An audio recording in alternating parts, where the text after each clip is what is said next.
our first speaker. This one-time Expedia exec now leads the largest online seller of tours and activities worldwide. Please welcome Dermot Halpin, TripAdvisor Experiences. Dermot, welcome. How's it going? Good. You're looking very Steve Jobs. I am? Well, I don't have my turtleneck. And actually, we're going to be doing T-shirts later, so just get ready. So, TripAdvisor Experiences, the largest online travel agency in the sector. It's really been kind of the shining star within the TripAdvisor family. It seems like every earnings call, there's some big new announcement, and you're driving a lot of the growth behind the company. Can you just give us a sense of like where the business is today, a sense of the scale, some metrics that you can share so we feel for how big it is and where it's headed? Yeah, I mean, the most germane thing for the audience here about our growth is that it's a growth in bookings. I mean, the people here in this audience, what they want from us is bookings. They want customers to come to their product. So I think that's the most notable part of our evolution. So we've been pushing bookings. That was what we're focused on. So how we've done that is by heavy investment. So you saw earlier this year, we bought Bokan. Bokan is a tailor-made software for people in this room to manage their businesses and to get online. And I think that will be part of the theme over the next couple of days about people getting online and getting bookable. Another very large area of investment for us was in a new supplier platform, because even if we are the leader, we don't take that for granted. And we have entirely rebuilt the supply experience to make it easier for you guys to do business on our platform. We believe that we are there to facilitate your business. So we need to make sure that that's an easy and pleasant experience. So there's been heavy investment in that, and that's rolling out right now. Then we run a marketplace, so there's been investment obviously in the distribution side. We've entirely rebuilt the Viator experience, and that's rolling out right now too, which will allow us to modernize and to evolve that brand and to drive more bookings. And there is a theme about driving bookings. Bookings are good for we'll come back to that. We'll come back to that. So, but how many total experiences or activities in TripAdvisor? There's 125,000 products now that are bookable, but actually many more listings. Is that correct? There's a million. There's a million listings of various things people can do. Wow, amazing. So there's a very small percentage are actually bookable right now. So, Steve Kaufer, the CEO of TripAdvisor, he's made a number of public statements about the business. So a couple of years ago, he said, this could be a $1 billion business for us. And you had a colleague, Ben Drew, speak here last year, and his words were that everyone on the Experiences team was eternally grateful for Steve making that comment. Earlier this year, he made a comment that it could be a $2 billion business. So is that the goal? That's why I'm here and not Steve, because that's a good, we're good with those billions. So I mean, I think what Steve is really expressing is the ambition that we have for the business. And of course, it depends on what number you're talking about. Is it a revenue number? Is it a market cap number? Because by the sum of the parts, that may actually reflect the value of the Experiences business to TripAdvisor from a market cap perspective. So, but I think that should be seen as an expression of ambition. I don't see it as an expression of my annual targets at this point. Okay. We won't hold you to it. No. Okay. So there were a number of things that you were just talking about that I want to unpack a bit that I think are really important. So first is, the brand. So you mentioned Viator as well. So this is interesting. It used to be TripAdvisor Attractions, but on the website it says Things to Do. But you've also got Viator, and now it's TripAdvisor Experiences. Can you just kind of walk us through? Okay, what's the brand? Is one a consumer brand? Is one really a brand for operators? How should we think about the brands within the TripAdvisor Experiences portfolio? Yeah, I mean, the brands that are very relevant to people here are on the distribution side. You've got the Viator brand and you've got the TripAdvisor brand. The TripAdvisor brand has 500 million people shopping every month. So it's a huge franchise. And then the other relevant brand here is the Bokan brand. And I guess, like in line with the opening comment, which is you've seen a lot of growth. We've seen a lot of evolution in the business, and calling ourselves attractions didn't quite fit what we were doing because it wasn't just attractions, it was tours, activities, immersive experiences. So it was primarily more of an internal thing. The TripAdvisor experiences was how do we talk to our employees about this, and also on the supply side to make it easier for people to interact with us. Should I be logging into TripAdvisor? Should I be logging into Viator? That's technically something that we're cleaning up right now to make it simple. So, but if I'm an operator today, if I want to be listed and bookable on TripAdvisor, I'm really setting up and listing on Viator. There's a single supply. There's a single supply functionality that's the tech stack that we've just rebuilt. Okay. So now we had a lot of questions come in from our attendees in advance through email, and we're going to be opening up to questions on the floor as well. But there's just the guy with the axe allowed to ask a question too. Well, we'll see how the interview goes. But I just want to go through a few that came out that I think are really relevant. So first. I think it was last year, so TripAdvisor began removing URLs and contact information from operator listings on the site. I think there were a number of folks who were not overwhelmingly delighted by that effort. Would like to understand why did you do that? I think some are coming back now, but what's kind of behind that and what's going on? Yeah, I mean, TripAdvisor, we run a marketplace business. So you've got the needs of the consumer, our kind of mutual customer. You've got the needs of the suppliers, and you've got the needs of TripAdvisor as a business. And we're trying to balance those things always with an emphasis on solving for the consumer. So I think that the complaints actually were, hey, we used to get this traffic for free, and we're not getting this traffic for free anymore.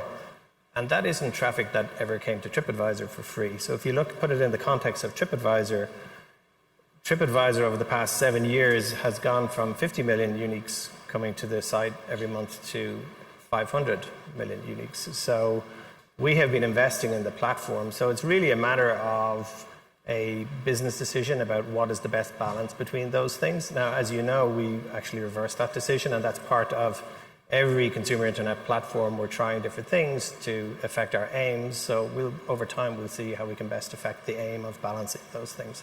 That was simply what that was. Well, so here's another question. I think that balance will come in. So algorithm changes. So when you make a tweak to the algorithm, that can affect search results and makes a lot of people unhappy. Yeah, it did. I've heard that it has made a lot of people unhappy directly. So how do you think about that in a way that I guess some people will be positively affected, some will be not so positively affected? Like what goes into your considerations there? The first thing to think about is I don't think we did a very good job of communicating that. So I think that's on us to do a better job. So I would apologize to people who were caught blindsided by that. I think we can do a better job than that. So that was a lot of the kind of the vinegar that was in that situation. But if you go back to what we're talking about how do we sort things on a site? And if people here probably remember the yellow pages when things were all sorted alphabetically, and people will probably remember that there were a lot of businesses called AAA plumbers and AAA builders and more AAA plumbers, and they were given top billing, not because they were great businesses, but because they were kind of gaming the system a little bit and realized that this was sorted alphabetically. Now, that's decades ago, and the world has moved on, and we have lots of information about signals of supply quality. So, for example, review quality or activity on our platform. These are all signals of supply quality. And we, like most consumer internet platforms, have a proprietary algorithm that tries to use as many of those signals to present the best results to any given consumer. So what you saw there was a not very well communicated change in the algorithm. And as you've said, there were definitely people who lost position, but for everybody, it's a list. For everybody who lost position, somebody gained position. So I was actually shocked last year when I was on a tour in Sydney, and the guide finally, after 3 hours, turned out and said, "Oh, yeah, you guys changed it, and I got 3 times the business." If he had lost position, I doubt it would take them 3 hours to bring that issue up with me. But I don't know about that, actually. So Another question that was asked was about customer email. A lot of operators, Yeah. they make sometimes changes to their itineraries. They have things they want to be able to communicate, especially if you're in the adventure arena and weather could impact things. So why don't you share customer emails to allow the brand and the supplier and the customer to communicate more directly? Yeah, I mean, this is really a business model decision, and it's not unusual now for communications between suppliers and consumers to go across a platform and to be on we have a closed loop communication system. And actually, we think that just so I can, closed loops? A closed loop communication system, which means that we have a platform whereby the supplier can initiate a conversation with the customer if they need to have a communication about an itinerary change or pickup point change or whatever else needs to be communicated. So that is not an unusual concept. And in fact, what that allows is, it is an area, by the way, that we're working on right now. But what it allows us to do is to have a record of what the actual back and forth was, and then we can see whether the issue, if it comes to a CS issue, customer service issue for us, we have a record of what was said, what wasn't said, etc. It takes the he said, she said out of it. Plus, it allows us insight into the problems that people have using the platform, and we can make the platform better. So. Last question that came in, came in many forms, is commission. So I'll just kind of summarize, I think, and we've seen from research that we've done too, that the biggest obstacle to operators working with online travel agencies and distributors in general is, just the cost of doing business, and some indications that commissions have been rising as online travel agencies become more influential in the marketplace. So what do you say to operators where that's the sticking point? Yeah, I mean, if we put it in a bit of context, right? It's a very competitive marketplace. I think by your numbers, probably 80% of this is not done online, and less than half of what is done online is done by online travel agents. So it's not that there's a huge leverage on the side of the online travel agent. So the conversations we're having with our suppliers are not about commissions, because I think there's a recognition that it's pretty price competitive. The conversations we're having is about, can you get us more bookings? And they're very pleased with the growth. So that tends to be where we're, the emphasis of our conversations. And the other thing to think about is that this comes back to online bookability, that people in this room should give themselves options by getting online bookable, which is the whole purpose of the Bokan acquisition. A very high quality product, it's a very low cost. Get yourselves online and get yourselves bookable, and then you'll have options to go direct or to use the channels. We don't believe that we have any monopoly or lock-in. We have to earn your business. So we're unafraid of people going online and distributing in a direct way, because we believe we have a role to play in distributing your product. So let's talk about the Bokan acquisition. So why? Well, there's two pieces to it. So one was the acquisition itself. Yeah. So you're kind of dipping into another part of the business. So what's the driver behind that acquisition? And then also you basically are giving it away for free now. I mean, it's what like that's great. Thank you. a penny a booking or something like that's the price. So what's behind that? Well, if we start with the rationale, I mean, the rationale is the entire answer to both parts of your question. The rationale is that we are an online travel agent, and that if this product is not bookable online, we can't sell it. So it is not simply an altruistic gesture on the part of TripAdvisor. It is a recognition that there is a requirement for software, high quality software at a low price point, to get people to book online. So it's bookability. And again, if people are going to walk away with the message here, and as you said earlier, people are probably sensitive to online distribution, the role of mobile, etc. here, but you have to really own that in your business and get bookable. So the role of the idea with Bokan was to, as a large actor in the industry, was to provide a solution for suppliers. We have a healthy business in online distribution. We were not solving for revenue. So price is not the only determinant, but we just didn't, or the only reason that people will or will not take a software like this and become bookable. But we just wanted to take away any issues that people have with getting online, because it's in our interest too. So one of the questions that's come up among the industry is, what does this So what does this mean for the operator? In other words, so let's say I use a competitive system, but I'm bookable on TripAdvisor. Are you going to begin preferencing in your algorithm Bokan users versus other system users in order to kind of lift the Bokan brand along with the rest of the TripAdvisor family? Or are you going to stay neutral, independent? I mean, the objective here is online bookability. At the same time that we did the Bokan acquisition, we have ramped up our investment in connecting to all of the other systems that are out there. But it should come as no surprise. How many systems do you connect to? Tens. 10. 50. I mean, there's a very long list of, it's beyond the very well-known products that we all know and love. There's a very long list of people who are providing connectivity, both in the SaaS and legacy software. And we're busily spending a lot of time and energy connecting into those, connecting into attraction ticketing systems, etc. So there's a very heavy emphasis in connectivity at the same time. But, I will not be behind the door, as they say, where I come from, about saying that we bought this business we have very deep insight into the level of investment that we're putting into the Bokan product and the quality of the product and the quality that it enables in the supplier, and we will be giving visibility to those suppliers. So if I'm a number 1 or number 2 listed operator in a particular destination and I happen to use ResGo or ResD or another system, I'm not going to see my results change as a result of not using Bokan? Well, I mean, I would go back, instead of on an individual case-by-case basis, I would go back and say that it is a good thing that you're online and you're bookable. That's our primary objective with the Bokan acquisition. And it is a good thing to have the content that you have in that system, because it's rubbish in, rubbish out, to have the content available at the highest quality and to collect reviews. And then we will promote the highest quality product that we have. Do you think I should? Tough crowd. Tough crowd. Was that from the man with the axe? So, have you got an axe as well? Or an axe to grind? Yeah, I mean, I will give you the straight answer that we are emphasizing Bokan. Full stop. So, yes. Yeah.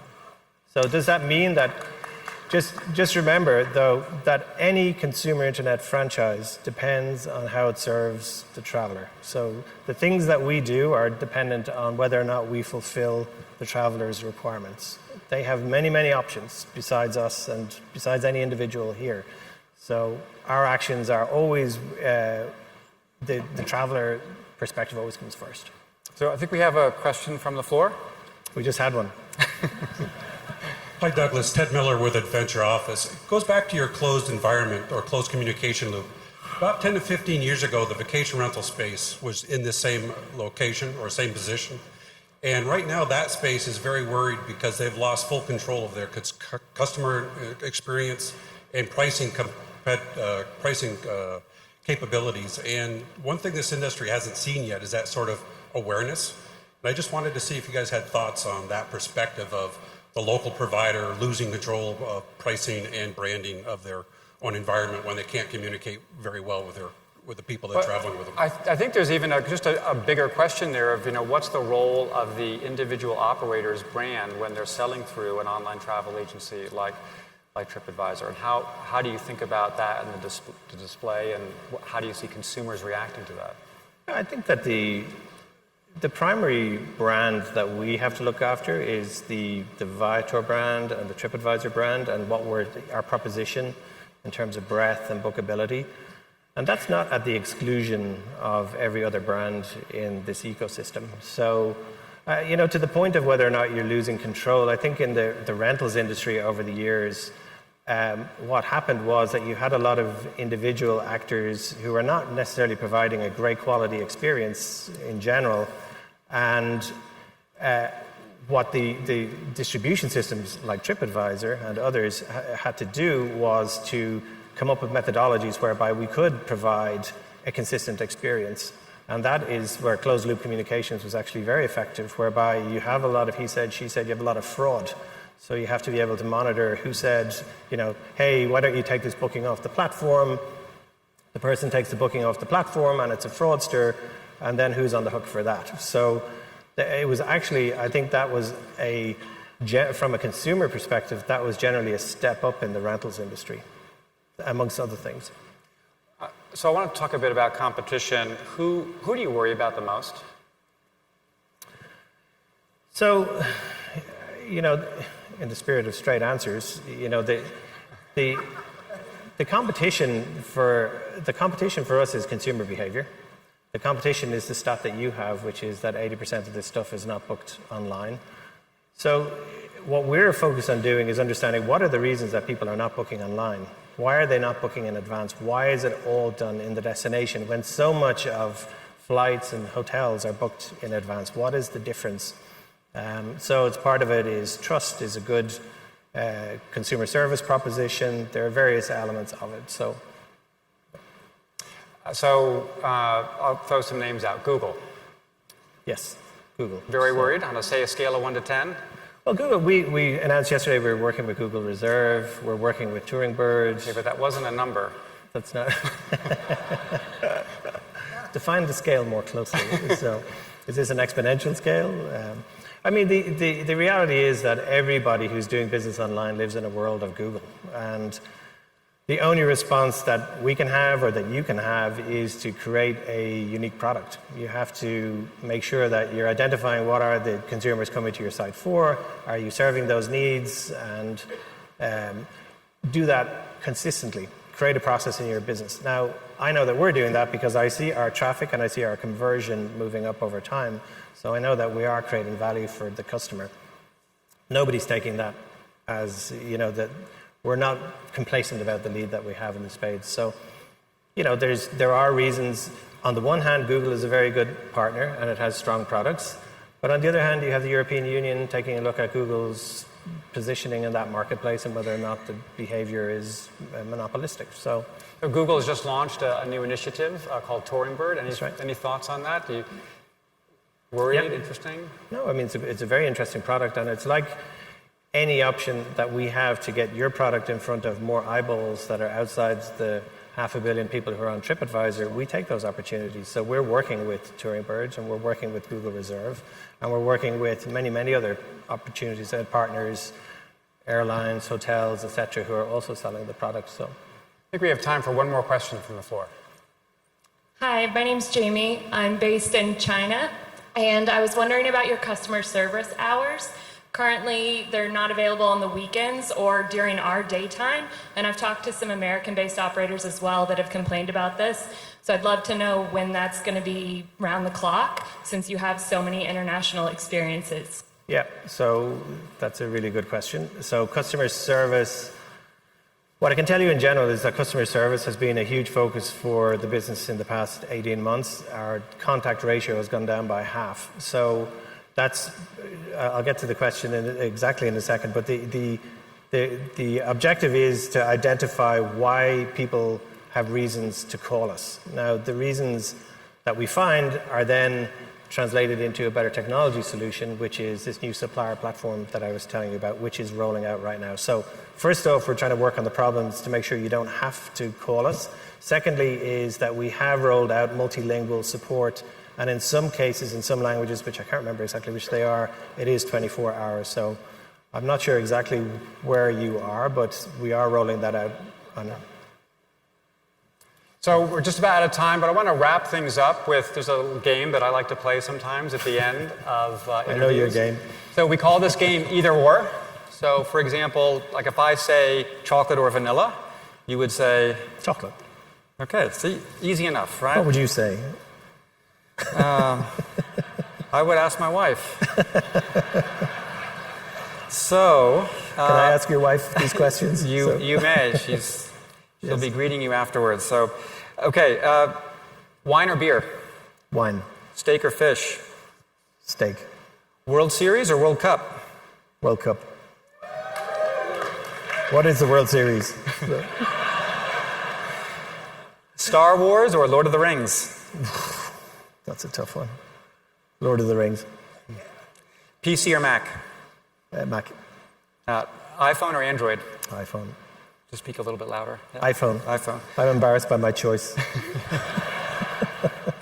Facebook or LinkedIn? LinkedIn. Instagram or Snapchat? What are they? Is it not? Instagram. Hey Siri or Hey Alexa? Neither. NSA. Google or? I couldn't come up with an or for that, so I'll just say Google or. Or. Okay. We need options. City break or beach vacation? City break. Adventure or relaxation? Adventure.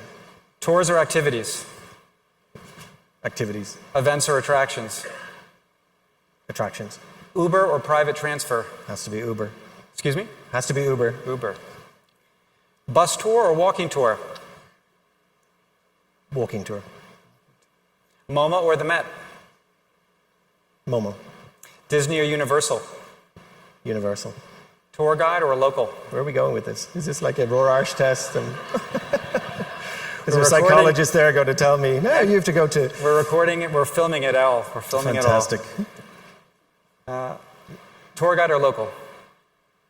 Local. Airbnb or booking?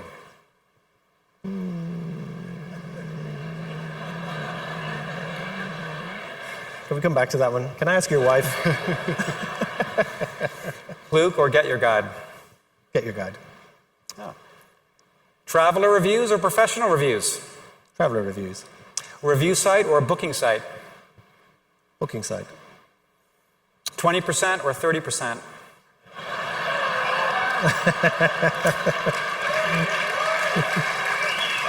30%. Is that a question? 1 billion or 2 billion? 2 billion. Okay. Ladies and gentlemen, Dermot Halpin. Thank you, sir. Oh, we have one quick thing. Everyone has to do it. Dermot, you got to grab a t-shirt. Can you pull one out, please? Sure. We'll just... It's got to pull it from the bottom.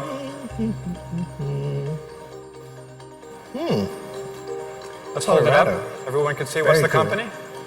Oh, it's a bit small. Oh, that should fit perfectly.